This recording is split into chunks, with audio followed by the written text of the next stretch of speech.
बच्चे, आज हम रसोई घर में प्रयोग किए जाने वाले వస్తువుల के बारे में जानेंगे.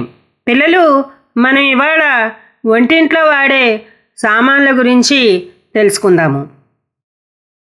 చిమటా, ప్లేట్స్, పటకారు. ఖిడికి, విండో, కిటికీ. తవా, పెనం. चूल्हा, स्टव. घड़ा, पॉट. कटोरी, बाउल. बर्तन, वेजल्स.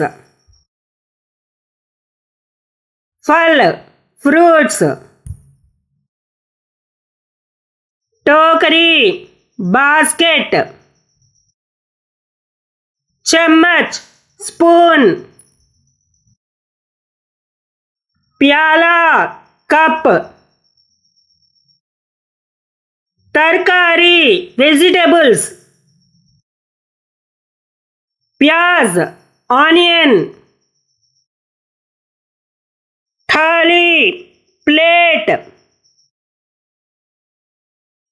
केतली, केटल. कद्दूकस, ग्रेट. बेलन, रोलर. चाकू, नाइफ. मिर्ची, चिल्ली.